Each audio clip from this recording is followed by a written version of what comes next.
June 8, 1944. Normandy, the morning tide breathes across the shattered coast, carrying fragments of yesterday's battle, twisted landing craft, spent shells, and the scent of oil and seawater. Allied soldiers stand ankle-deep in the surf, staring at something that shouldn't be possible. A harbor rising from the sea, out beyond the waves. Black silhouettes move in silent procession. Concrete giants called phoenix caissons, each as tall as an apartment block, being towed by tugs and guided by men who have not slept in 3 days. The wind howls through the steel skeletons of floating roadways, whales waiting to be connected. Section by section, into a living port from a distance. German observers peer through rangefinders from their bunkers near Le Havre. What they see defies their engineering logic. No dock existed here yesterday, and yet, an entire port is forming before their eyes. The impossible is happening, and it will change the fate of the Western Front. This was the birth of Mulberry in the summer of 1943. The Allied war machine was already planning for the greatest amphibious invasion in history, Operation Overlord. The assault on Nazi-occupied Western Europe required not only armies and ships, but an answer to a problem that no general or admiral could ignore: how to supply them once they landed. The beaches of Normandy offered no deep-water harbors. The Germans had fortified the ports at Cherbourg, Le Havre, and Calais, turning each into a fortress of concrete. Guns and mines, even if captured, they would be useless for weeks, sabotaged, flooded, or destroyed by retreating defenders. Without a functioning port, the invasion force would run out of ammunition, fuel, and food within days. It was an engineer's nightmare and a logistician's riddle. How could an army sustain itself across the English Channel, on an open shore, under fire, and against the unpredictable tides of the Atlantic? The British were the first to attempt an answer as early as 1942. During the painful aftermath of the failed Dieppe raid, planners recognized that any future invasion would need an artificial port, something that could be built in Britain, floated across the Channel, and assembled directly on enemy shores. It sounded impossible, but impossibility was no longer a luxury the Allies could afford at Churchill's insistence. A team of Royal Engineers, naval architects, and civilian contractors began developing what became known as Mulberry. The name, chosen at random to preserve secrecy, hid one of the most audacious engineering projects of the 20th century. The plan called for the creation of 2 fully functional harbors, one British, one American, complete with breakwaters, piers, and floating roadways capable of handling thousands of tons of supplies per day. The concept was staggering in scale. Massive concrete blocks called phoenix caissons would form the breakwaters, each weighing up to 6,000 tons. They would be towed across the channel like artificial islands, sunk in precise positions to create a calm lagoon for unloading floating steel piers. Anchored by spud legs, would rise and fall with the tide, allowing trucks to roll directly from ship to shore between them. Whale roadways, 80-foot sections of floating bridges, would link the entire system. Like arteries in a living organism, every component had to be built in secret across the coasts of southern England. Shipyards and construction sites came alive under the cover of night. Civilian laborers, often unaware of the full plan, poured concrete into colossal molds, hammered steel, and assembled caissons in dry docks guarded by military police. By late 1943, the industrial might of Britain, and soon the United States, had turned the idea into reality for the Americans who would land at Omaha and Utah beaches. Logistics were both a science and an obsession. The U.S. Army Corps of Engineers joined their British counterparts to create Mulberry A, the American harbor destined for Omaha Beach. Meanwhile, the British worked on Mulberry B for Arromanches. Each side refined their designs to fit their tactical needs, but both shared one principle: the entire system had to be deployable within days of the landings. It was a race against time as the invasion date approached. Engineers faced impossible deadlines, untested materials, and unpredictable weather, yet the plan endured. Driven by a mix of ingenuity and desperation on June 6, 1944, when the first waves of soldiers stormed the beaches of Normandy, the Mulberry harbors were already waiting offshore, dismantled, floating in the channel, ready to be towed into position in the days that followed. Allied engineers would face one of the most complex logistical challenges ever attempted under combat conditions. The fate of the invasion, and perhaps of the entire Western Front, would depend on whether steel, concrete, and human will could stand against the sea itself. The solution, however, was still only an idea on the horizon to understand. How it took shape, and how the Allies turned theory into steel reality, we must go deeper into the engineering miracle that began long before D-Day, long before the beaches of Normandy erupted in smoke and fire. The Allied engineers had already declared war on the sea itself across Britain. An invisible front stretched from the Clyde to the Thames, from Welsh shipyards to quiet coves along the Sussex coast here. Amid fog, secrecy, and the hammering of steel, the foundations of the Mulberry harbors were forged. The challenge was unprecedented: to construct a working port capable of sustaining hundreds of thousands of men. The Allies would have to design components that could be prefabricated, transported, and assembled under combat conditions without cranes, dry docks, or the stability of a natural harbor. Every piece of the Mulberry system had to float, withstand rough seas, and fit together with mechanical precision. By late 1943, design teams under the British Ministry of Supply and the Admiralty had refined three core elements. The first was the Phoenix caisson, a vast hollow block of reinforced concrete, each one as large as a building and carefully balanced to float until flooded and sunk into place. The second was the Whale floating roadway, a revolutionary bridge structure that flexed with the tide. Built from steel trusses supported by floating pontoons called beetles. The third was the Spud Pier Head, a mobile dock platform supported by adjustable legs that anchored it to the seabed while allowing it to rise and fall with the waves. Together, these parts would transform open water into a functioning port. But to make that vision real, engineers needed space and secrecy all across the British Isles. Coastal towns became construction zones. In Garlieston, trials were run in secret bays to test prototypes under Atlantic-like waves. In Southampton, Portsmouth, and Tilbury, caissons took shape under camouflage nets. British steel companies and American contractors worked side by side, often unaware that their labor would decide the outcome of the coming invasion. Sheer scale of production defied imagination. In total, more than 200 Phoenix caissons were poured, each containing thousands of tons of concrete and miles of rebar. Hundreds of Whale bridge spans were fabricated and lined up like skeletons awaiting assembly. Miles of fuel pipelines, cables, and mooring chains were produced in synchronized effort. The project consumed enough material to build several small cities even within Allied headquarters. The Mulberry operation was wrapped in secrecy. Fewer than a dozen officers understood the entire scope of what was being built. Documents were coded, diagrams locked away, and civilian workers were told only that their work would help win the war. Yet the purpose of their labor would not remain hidden for long.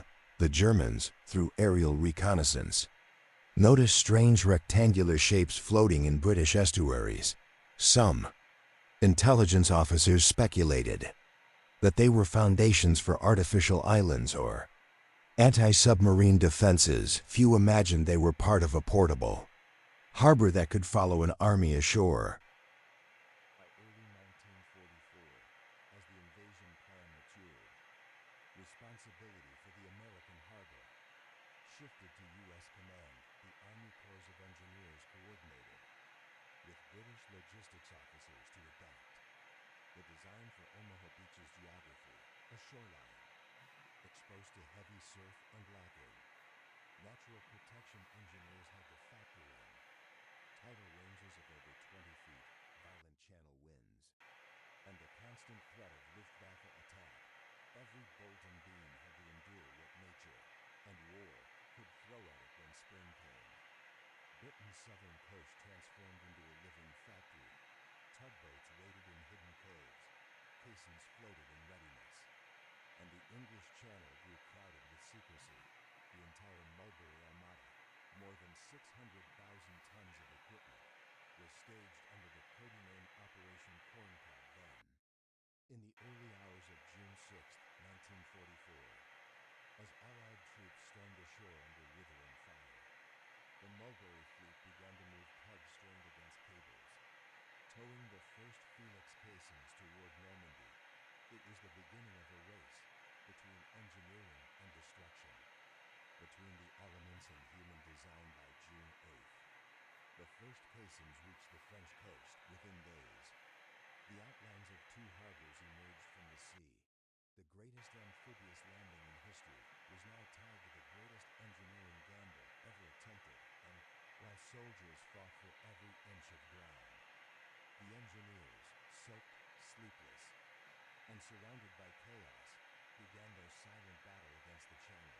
Their work would soon draw the attention of German engineers who could hardly believe what they were witnessing. Human angle, the engineers behind the miracle.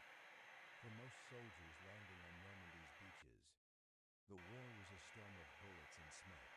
But for the men of the Royal Engineers and the U.S. Army Corps of Engineers, it was also a race against physics, fatigue, and the sea.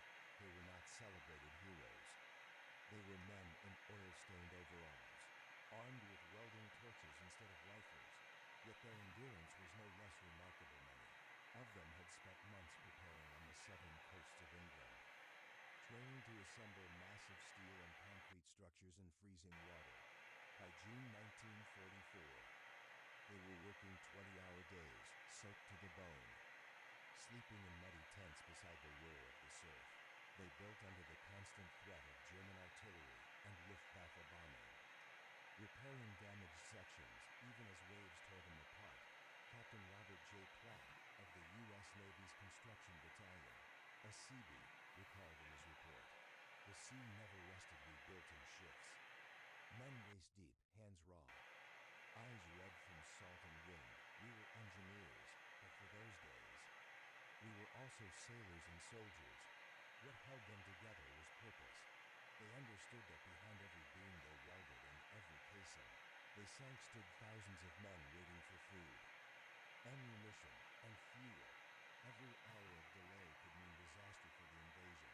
That awareness turned exhaustion into discipline across the beachhead. Teams worked like clockwork. British engineers at Arromanches assembled floating piers, section by section, hammering bolts into steel frames. As the tide lifted and dropped the entire structure beneath them, American crews at Omaha fought relentless surf and shifting sandbars, improvising solutions when equipment failed or sank. Every adjustment was recorded, measured, and shared between units. Lessons written not on paper, but in sweat and salt water to the soldiers watching from the shore. The Mulberry seemed like a miracle unfolding in real time, a harbor rising where none existed.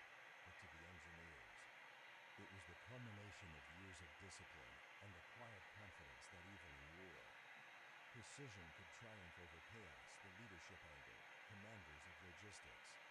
The success of the Mulberry project owed as much to leadership as to engineering. Behind the men in the surf stood a cadre of officers who understood that logistics, not just bravery, would decide. The war. General Dwight D. Eisenhower, Supreme Commander of the Allied Expeditionary Force, had made supply the cornerstone of his invasion plan. He knew from experience that strategy meant nothing if an army starved at the front.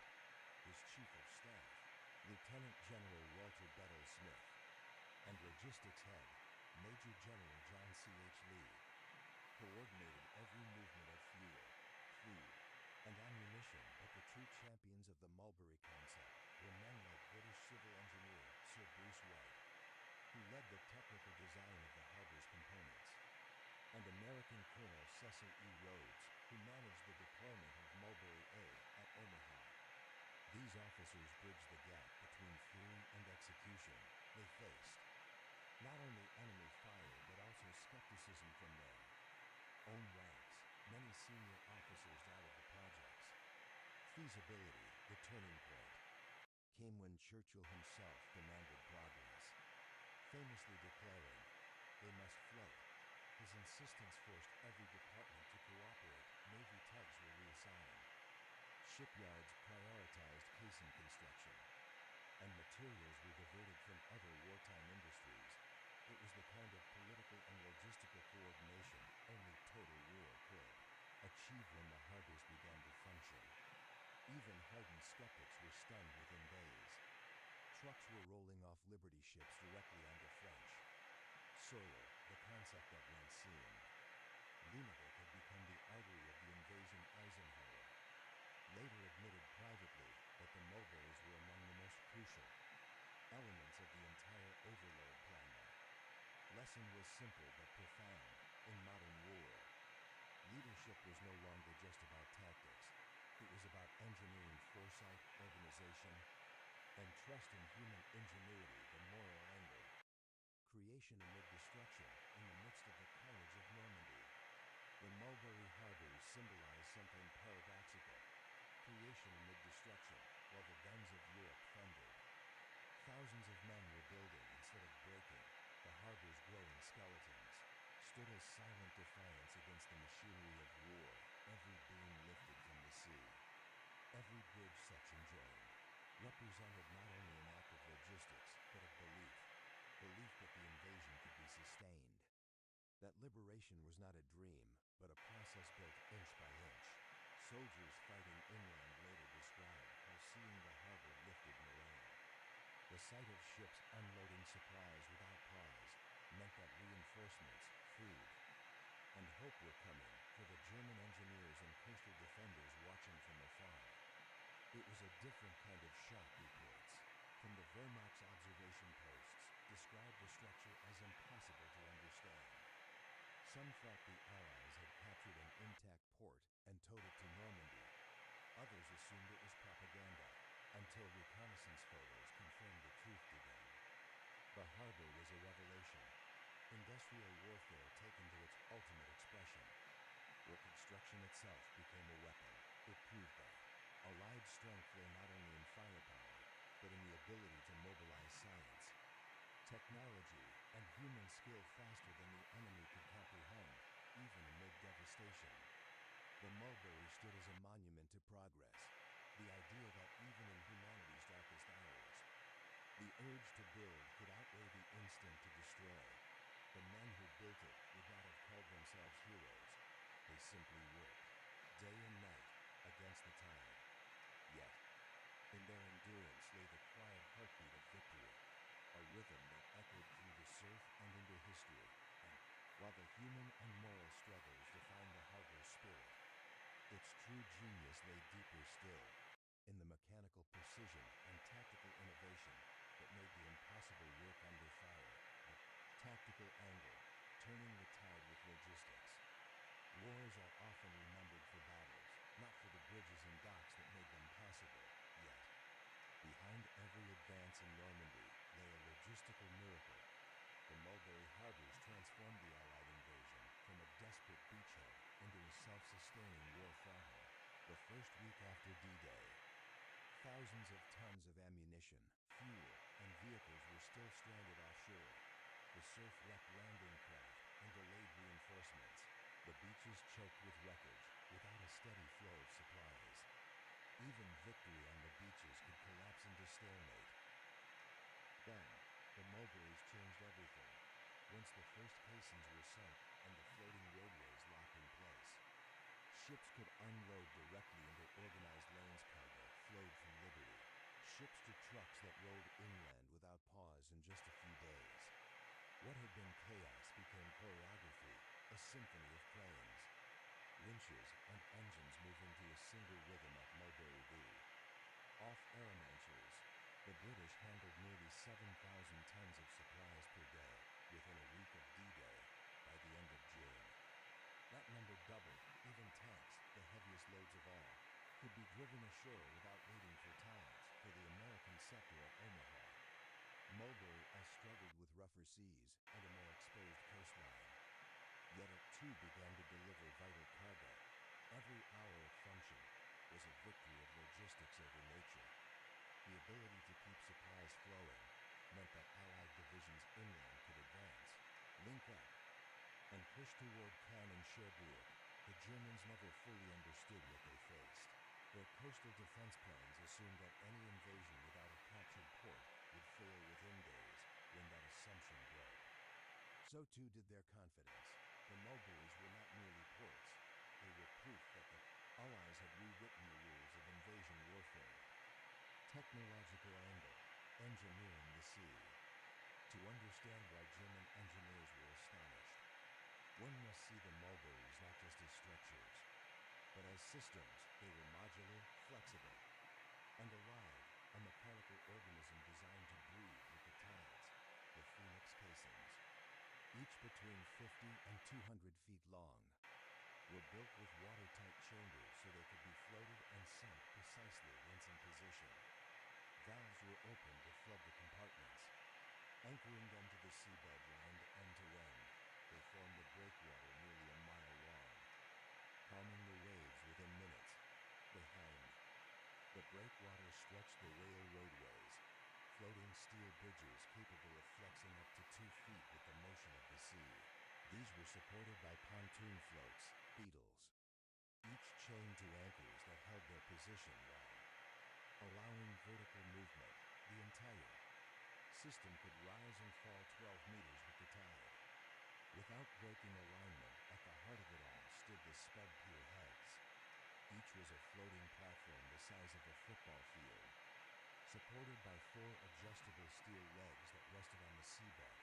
Ships would dock alongside, unload cargo onto the piers, and trucks would drive straight across the whale bridges to shore. It was, in every sense, a self-assembling port, modular engineering decades ahead of its time. German intelligence officers who inspected the remnants after the war admitted their astonishment. The idea that such a complex mechanical structure could survive the channel, be built in secrecy, and then function under combat conditions was beyond what their own wartime industry had attempted. One captured German naval engineer was quoted in a British report as saying, "We could not have done this, not in this time, not with these seas." The Mulberries marked a new era of warfare, one where logistics became architecture, and the ocean itself was reshaped by design-to-enemy angle, German observers, and reactions. From their positions along the French coast, German engineers watched through binoculars as something inexplicable rose from the water. Reports from the Bund, Wehrmacht's 352nd Infantry Division, described large rectangular forms appearing off Omaha and Arromanches. Within days of the landings, some officers believed the Allies had captured Cherbourg and towed its remains south. Others dismissed the site as a trick of the tide. But by June 10th, aerial reconnaissance confirmed the impossible. The Allies were building artificial harbors where none existed. The reaction in German command circles was disbelief mixed with dread. Engineers at the organization top, the Nazi construction corps, tried to calculate how such structures could remain stable without solid foundations. The idea that Allied ships were unloading directly onto the front beaches upended every defensive assumption. Of the Atlantic Wall Field Marshal Erwin Rommel, then overseeing defenses in northern France, received reports describing an extraordinary floating construction resembling a pier. He reportedly asked whether it was temporary or permanent. The answer never arrived in time, because by then, the Allied buildup was unstoppable. The speed of Allied logistics shocked the German high command. Within 2 weeks, the number of men and vehicles landed surpassed what intelligence had believed possible. Without a major port, German counteroffensives faltered, not only from Allied air superiority, but from the relentless flow of supplies through these improvised harbors. For the German engineers studying from afar, harbors represented a kind of technological defeat, not in battle, but in imagination, the strategic angle, the power of planning. The Mulberries did not win the Battle of Normandy alone, but they made victory possible by creating a sustainable supply line within days. The Allies removed the greatest risk to their invasion: starvation of resources behind every tank that rode toward Caen, every artillery barrage that silenced a gun battery. There was a chain of ships, cranes, and bridges extending across the channel. The harbors allowed the Allies to land over 25 million men, 500,000 vehicles, and nearly 4 million tons of supplies before the port of Cherbourg was captured and restored. What astonished observers then, and historians now, was how little time it took from design to full operation. The Mulberries evolved from blueprint to functioning port in less than a year. It was a triumph of planning and coordination across nations, industries, and military branches, and for the German engineers who had once believed the sea would defend them, it was the moment they realized that technology, not walls, would shape the modern battlefield. The harbors now stood completed, vast and alive, feeding the Allied armies pushing inland. But their true test, and their moment of peril, was about to arrive from nature itself when the Mulberry harbors finally faced their greatest test. Nature itself became the enemy on June 1944, just 2 weeks after D-Day. The English Channel turned violent. A storm formed in the North Atlantic, sweeping toward the Normandy coast with 40-mile-per-hour winds and monstrous waves that hammered the artificial ports relentlessly for 3 days. The tempest roared. The seas tossed 6,000-ton concrete caissons like pebbles. Pontoon bridges twisted, snapped, and were torn apart. The floating roadways, those delicate chains of steel and wood, buckled under the strain. Breaking free from their moorings, WWII, the American harbor at Omaha Beach, was the first to crumble. The U.S. engineers fought desperately, anchoring pontoons, welding steel, even using landing craft as makeshift breakwaters.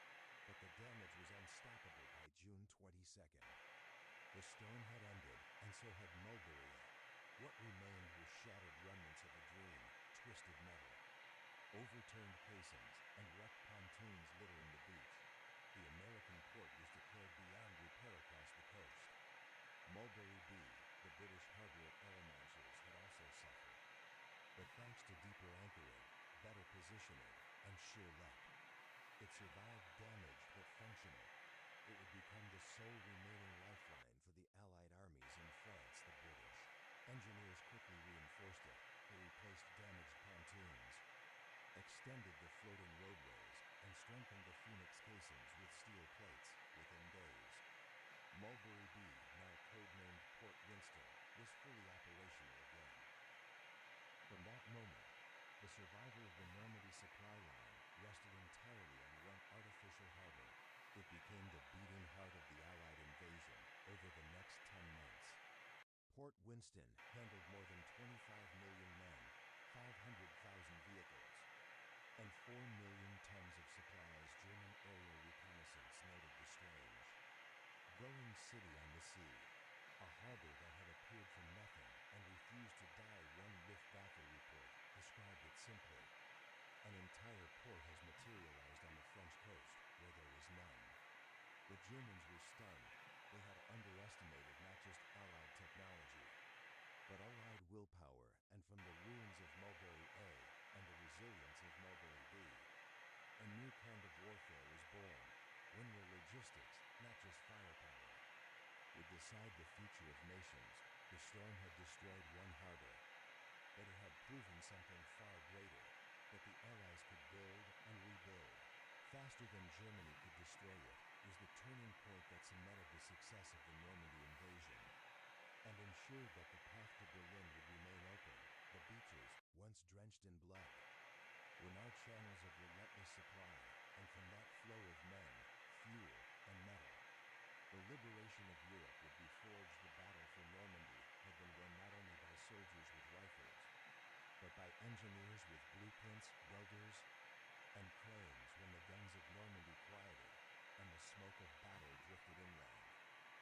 true scale of the Mulberry miracle came into focus in the weeks following D-Day.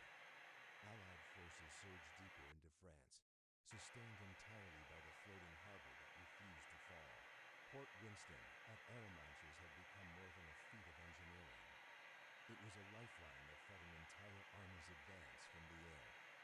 Reconnaissance photographs showed an extraordinary sight, a spiderweb of steel roads stretching out over the waves. Trucks and tanks moving in steady lines from ship to shore. The beaches that had once symbolized invasion now symbolized momentum each day. The harbor pulsed with industrial rhythm. Tugs guided Liberty ships into position beside pierheads that rose and fell with the tide's amphibious. WWII ferried ammunition and rations directly from the pontoons to the front and beneath the chaos. Engineers labored without pause, tightening bolts, replacing cables, repairing storm damage between June and November 1944. Port Winston handled 4 million tons of cargo, a staggering flow of war material, everything from Sherman tanks and fuel drums to cigarettes and field hospitals. Without it, the Allied advance across Europe would have stalled before it began. Numbers told the story of a logistical masterpiece at its peak. The harbor moved 7,000 tons of supplies per day. That meant 20,000 trucks, 100,000 soldiers, and thousands of artillery rounds every 24 hours, all made possible by a floating city built from scratch. General Eisenhower himself later wrote that the success of the Mulberry Harbor was one of the most extraordinary achievements of the war. And behind that success stood countless anonymous heroes, engineers, divers, welders, and sailors who fought tides and storms with the same courage as those who faced bullets. But the loss of Mulberry still haunted the Americans in its destruction. They saw not failure, but a hard lesson in humility nature had. Reminded them that even the most ingenious designs were vulnerable to the sea, yet that lesson only fueled innovation. American engineers soon began improving modular harbor concepts for future operations, studying why one harbor had failed and another had survived. The knowledge gained at Omaha would shape naval logistics for decades. The Germans, too, recognized the significance. Captured reports after the war revealed that Wehrmacht commanders had been utterly confused by the appearance of a working harbor on the coast. Some believed the Allies had captured an existing French port and repaired it. Overnight, they could not comprehend that such a massive structure had been built at sea and towed across the Channel. Mulberry had redefined what was possible. It was not just a port. It was proof of imagination turned into steel, and as the Allied armies rolled eastward through France, toward the Seine, toward Paris, toward the Rhine, the supplies continued to pour through Arromanches. Day and night, every tank that rumbled toward liberation, every aircraft fueled for battle, every soldier fed and armed, all traced their strength back to that floating harbor that had defied the stormnet. Was no longer just an engineering success. It was the backbone of victory. The war would push onward into the heart of Germany. But the legacy of the Mulberries was already written in steel. Salt and sacrifice. By late 1944, the beaches of Normandy were no longer beaches of war. The sand that once ran red with blood now bore the marks of heavy tires and boot prints heading east. The Mulberry Harbor at Arromanches still stood, battered but alive, its floating roadways creaking under the unending rhythm of the Allied advance. When the port was finally dismantled in November, it had done the work of 1,000 docks. The engineers called it the harbor that won the war. The soldiers who used it called it something simpler, the bridge home. In the post-war years, historians and engineers began to fully grasp the magnitude of what had been achieved. The construction of Mulberry was not just a victory of design, it was a triumph of coordination. Over 45,000 men and 300 companies had worked to fabricate and assemble the parts in secret shipyards. From Glasgow to Southampton had operated around the clock. hammering steel and pouring concrete into forms the size of cathedrals, each unit. Every casing, pontoon, bridge section had been cataloged, numbered, and shipped like pieces of a colossal jigsaw puzzle. And then, on June 6, 1944, those pieces had come together under enemy fire to form one of the greatest engineering marvels in military history, even decades later. Remnants of that achievement still cling to the French coast. The vast concrete blocks, the phoenix casings, lie half-submerged off Arromanches, their silhouettes visible at low tide. They stand as silent memorials, covered in barnacles and seaweed. But their message endures. Ingenuity and courage can overcome even the might of an empire in Germany. Captured officers spoke with reluctant admiration. They had underestimated Allied logistics, believing the invaders would choke without deep water ports. One German engineer, interrogated after the war, said with astonishment, "We thought it would take them months to bring in such tonnage. Instead, they built a harbor in a week." The Wehrmacht's coastal defenses, the Atlantic Wall, had been designed to delay and destroy, but against the silent machinery of Allied engineering. They were powerless. Mulberry's success also reshaped the philosophy of modern warfare. The idea that an army could build its own ports, bridges, and supply lines in hostile territory became a new doctrine. It would influence military engineering from Korea to the Falklands, and even in humanitarian operations decades later. In 1994, 50 years after D-Day, veterans returned to Arromanches. Many stood in tears as they watched the tide wash around the remains of the harbor to them. These concrete ruins were not relics. They were proof of what human hands could build under the pressure of war. A British sapper who had helped assemble the floating roadways was asked what he remembered most. He looked out at the horizon and said simply, "We didn't think about the history, we just knew the men needed supply, so we built them a harbor." That harbor had delivered freedom, and though the war raged on beyond Normandy, through the Ardennes, across the Rhine, into the ruins of Berlin, it was the silent endurance of engineering like Mulberry that made victory possible. As the Allies crossed the Channel that June, they did not just bring men and guns. They brought with them the power to rebuild civilization, one floating bridge at a time. Story of Mulberry was not only about defeating tyranny, it was about what the human spirit could construct when the world's fate depended on it. The Mulberry harbors were more than steel, concrete, and cables. They were a symbol of what war can force humanity to create in the calm that followed victory. The world began to see what had truly been achieved on those cold June tides. The Allies had not only stormed the beaches, they had built the means to sustain liberation itself.